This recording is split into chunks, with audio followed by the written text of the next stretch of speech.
1958 में चीन के प्रशासन ने गौरैया को इसलिए मार दिया क्योंकि वह दाने खाती थी, और उसके साथ में मच्छर, मक्खी और चूहों को भी मार दिया गया।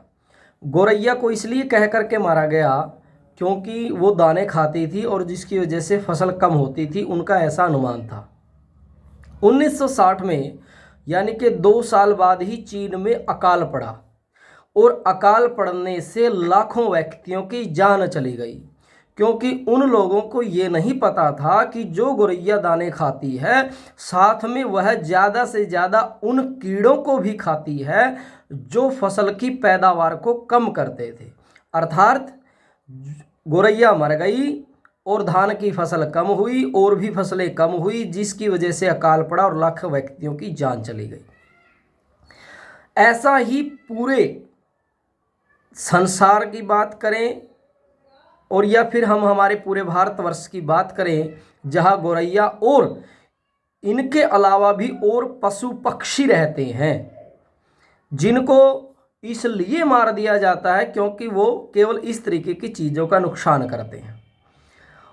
इसके लिए बड़ा ही विचारणीय विषय है कि जैसे हमारे बड़े बुजुर्ग कहते थे कि दूर की सोच रख के चलो, अर्थात परिणाम के बारे में भी सोचो और दूरदर्शिता की सोच रखनी चाहिए।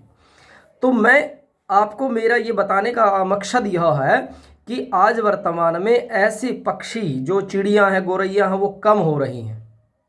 कारण कि घोंसले नहीं हैं, कारण जो पेड़ पौधे थे वो कट गए उसकी वजह से, और शायद कुछ लोग कहते हैं कि मोबाइल का भी एक विशेष कारण है। तो हम कर क्या सकते हैं? सिर्फ 1-2 छोटा सा सुझाव है, यदि आप मान सकते हैं तो आप अपने लेवल पे कीजिए, और यदि आप किसी संगठन के विशेष पद पर हैं तो आप संगठन के माध्यम से भी अभियान चला सकते हैं कि गौरैया को बचाना है।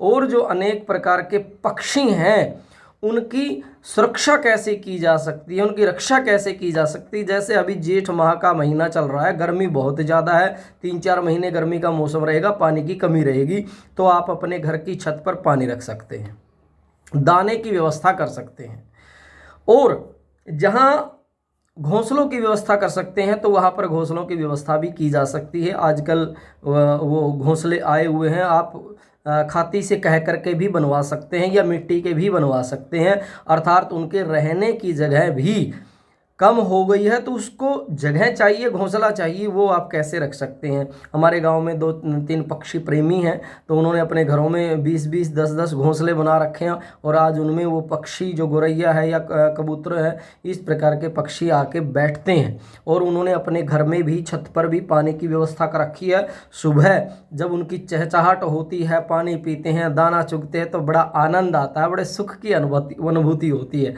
कुछ अंधविश्वास वाले लोग कहते हैं कि भी पक्षियों को दाना डालने से, पानी पिलाने से कष्ट दूर हो जाएंगे, परेशानी दूर हो जाएंगी। मैं उस बात को नहीं कह रहा, लेकिन मैं उस वेद की बात को याद करता हूं जो हमारे बलि वैष्णव देव यज्ञ में बोला जाता है कि मनुष्य सर्वश्रेष्ठ प्राणी है, और जो इसके इर्द गिर्द इस प्रकार के पक्षी रहते हैं जो मनुष्य को हानि नहीं पहुँचाते, तो मनुष्य का कर्तव्य बन जाता है कि वो उनकी पालन पोषण की व्यवस्था करें। ये हमारा दैनिक कर्तव्य है।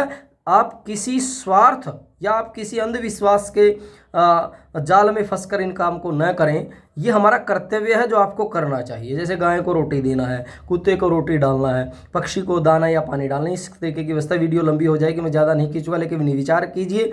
पक्षियों को बचाना है गर्मी में, और गर्मी जैसे बढ़ रही है तो जो पौधे लगा रखे थे वो भी सूख रहे हैं, तो उन पौधों में पानी देने की व्यवस्था भी जरूर कीजिए, अपने स्तर पर कीजिए। यदि आप किसी संगठन से जुड़े हुए हैं तो संगठन एक विशेष अभियान चलाए, पक्षी को बचाना है, पौधों को बचाना है, पानी डालना है, या फिर उनके गमले बनाने हैं, या फिर पक्षियों को दाना डालने की इस तरीके की घोंसले बांट सकते हैं, पानी के वो कसोरे आप बांट सकते हैं। इस तरीके की व्यवस्था आप अपने स्तर पर कीजिए। यदि वीडियो अच्छा लगे तो लाइक, शेयर, कमेंट जरूर कीजिए, और आपका अन्यत्र अच्छा विचार है तो खुद वीडियो बनाइए और हमसे शेयर कीजिए, हम उसको आगे के आगे फॉरवर्ड करेंगे। ये जागरूकता पूरे भारतवर्ष में, पूरे संसार में फैलनी चाहिए। जहाँ जहाँ पक्षी रहते हैं, जहाँ जहाँ इस तरीके की व्यवस्थाएं हैं, जागरूकता पूरे संसार में बढ़नी चाहिए। सबकी उन्नति में ही अपनी उन्नति है। आप सभी को नमस्ते जी।